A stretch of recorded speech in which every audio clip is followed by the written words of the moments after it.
കടുത്ത സാമ്പത്തിക പ്രതിസന്ധി ഉണ്ടെന്ന് വിവിധ വകുപ്പിലെ മന്ത്രിമാർ പറയുമ്പോഴും ഖജനാവിൽ നിന്ന് കോടികൾ മുടക്കി കെ.വി. തോമസിനെ ഡൽഹിയിൽ തീറ്റിപ്പോറ്റുന്നത് എന്തിന് എന്നതാണ് ഇപ്പോൾ ഉയരുന്ന ഒരു ചോദ്യം. കേരള ഹൗസിൽ റെസിഡന്റ് കമ്മീഷണർമാരായ 2 IAS-കാരുണ്ട്. മറ്റ് ഉന്നത ഉദ്യോഗസ്ഥരും പബ്ലിക് റിലേഷൻ ഡിപ്പാർട്ട്മെന്റിലുണ്ട്. അവിടെ പ്രത്യേക പ്രതിനിധി എന്ന പേരിൽ ഒരു രാഷ്ട്രീയ നിയമനം എന്തിനെന്നാണ് എല്ലാവരും ചോദിക്കുന്നത്. ഇപ്പോൾ കെ.വി. തോമസിന്റെ യാത്രാപത്ത 5 ലക്ഷത്തിൽ നിന്നും 11.31 ലക്ഷമാക്കാൻ സർക്കാർ തീരുമാനിച്ചിട്ടുണ്ട്. തോമസ് മാഷിന് ഇന്ത്യ മൊത്തം പറന്നു നടക്കാനുള്ള കാശാണ് കിട്ടാൻ പോകുന്നത്. സെക്രട്ടേറിയറ്റിന് മുന്നിൽ കൊടും ചൂടിൽ സമരം ചെയ്യുന്ന പാവപ്പെട്ട ആശാവർക്കർമാരുടെ ന്യായമായ ആനുകൂല്യങ്ങൾ അവഗണിച്ചാണ് തോമസിന് വീണ്ടും ഖജനാവിൽ നിന്നും വാരിക്കോരി നൽകുന്നത്. എന്താണ് കേരളത്തിന് വേണ്ടി തോമസ് ഡൽഹിയിൽ ചെയ്യുന്നതെന്ന് സാധാരണ ജനങ്ങൾക്ക് ഇനിയും മനസ്സിലായിട്ടില്ല. കെ.വി. തോമസ് എന്താണ് ചെയ്യുന്നതെന്ന ന്യായമായ ഈ ചോദ്യത്തിന് ഉത്തരം നൽകാനില്ലാതെ വലയുകയാണ് സർക്കാരും. സിൽവർ ലൈൻ വിഴിഞ്ഞം തുറമുഖത്തിനുള്ള കേന്ദ്ര സഹായം, വയനാട് ദുരന്തമടക്കം കേരളത്തിന് ഏറ്റവും അത്യാവശ്യമുള്ള ഒരു ആവശ്യവും കേന്ദ്രത്തിൽ നിന്നും നേടിയെടുക്കാൻ തോമസിന് കഴിഞ്ഞിട്ടുമില്ല.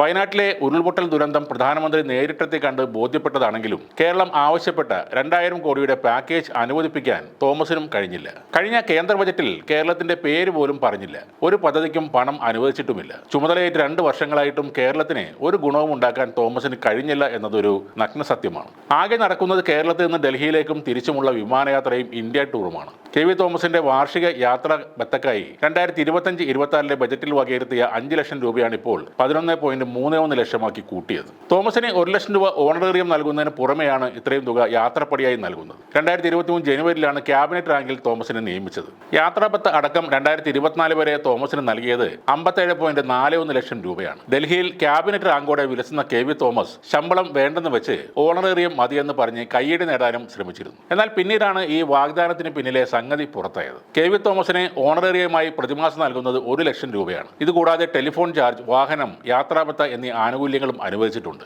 ശമ്പളത്തിന് പകരം ഓണറേറിയം നൽകുമ്പോൾ പെൻഷനും ഓണറേറിയവും ഒന്നിച്ച് വാങ്ങാനും തോമസിന് അർഹതയുണ്ടാവും. ഏതെങ്കിലും പെൻഷൻ വാങ്ങുന്നയാളിന് സർക്കാരിൽ പുനർനിയമനം ലഭിച്ചാൽ അദ്ദേഹത്തിന്റെ മാസ ശമ്പളത്തിൽ നിന്നും ആ പെൻഷൻ തുക കുറക്കണമെന്നാണ് ചട്ടം. ബാക്കി തുകയെ ശമ്പളമായി ലഭിക്കുകയുള്ളൂ. ഓണറേറിയത്തിന് എന്നാൽ ഈ തടസ്സമില്ല. അതായത് കെ.വി. തോമസിന് MP പെൻഷൻ അതേപടി വാങ്ങാനുള്ള ഒരു അടവായിരുന്നു ഇത്. ശമ്പളത്തിന് ആദായ നികുതി നൽകണം, ഓണറേറിയത്തിന് ആദായ നികുതി നൽകുകയും വേണ്ട. നല്ല ബുദ്ധി തന്നെയാണ് കെ.വി. തോമസ് കാണിച്ചതും. ലോക്സഭാ തെരഞ്ഞെടുപ്പിൽ സീറ്റ് ലഭിക്കാത്തതിനെ തുടർന്ന് കോൺഗ്രസുമായി ഇടഞ്ഞ് CPM-നൊപ്പം കൂടിയ ആളാണ് തോമസ്. കോൺഗ്രസ് വിലക്ക് ലംഘിച്ച് കണ്ണൂരിൽ CPM പാർട്ടി കോൺഗ്രസ് സെമിനാറിൽ പങ്കെടുത്തതോടെയാണ് കോൺഗ്രസുമായി അദ്ദേഹം അകലുന്നത്. തൃക്കാക്കര ഉപതെരഞ്ഞെടുപ്പിൽ LDF കൺവെൻഷനിൽ പങ്കെടുത്തതോടെ കോൺഗ്രസിൽ നിന്നും പുറത്താക്കുകയും ചെയ്തു. 22 വർഷക്കാലം പാർലമെന്റ് മെമ്പറായി പ്രവർത്തിച്ച കെ.വി. തോമസിന് 59,000 രൂപയാണ് MP പെൻഷൻ. ഇതിനു പുറമെ 30 വർഷത്തോളം കോളേജ് പ്രൊഫസറായി പ്രവർത്തിച്ചതിന്റെ പെൻഷൻ വേറെയും. ശരാശരി 30 വർഷം ജോലി ചെയ്ത ഒരു കോളേജ് പ്രൊഫസർക്ക് 83,000 രൂപ വരെ പെൻഷനായി ലഭിക്കാൻ അർഹതയുണ്ട്. ഇതും കെ.വി. തോമസിന് ലഭിക്കും. MP-യും MLA-യുമായി സേവനം ചെയ്തെങ്കിലും ഈ 2 പെൻഷനും ഒന്നിച്ച് കൈപ്പറ്റാൻ കെ.വി. തോമസിന് കഴിയില്ല.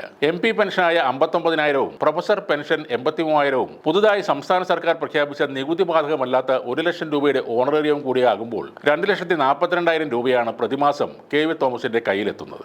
ഡൽഹിയിലെ ഉന്നത നേതാക്കളെ തിരുതമീൻ നൽകിയാണ് തോമസ് കയ്യിലെടുത്തതെന്ന് നേരത്തെ ഒരു കഥയുണ്ടായിരുന്നു. എന്നാൽ രാഹുൽ ഗാന്ധിയുടെ കൈകളിലേക്ക് നേതൃത്വം എത്തിയതോടെ തിരുതയുടെ സാധ്യതകളും ഇല്ലാതായി. പകരം തോമസ് മാഷ് തിരുതയുമായി പോളിറ്റ് ബ്യൂറോയിൽ എത്തിയെന്നാണ് പുതിയ കഥകൾ.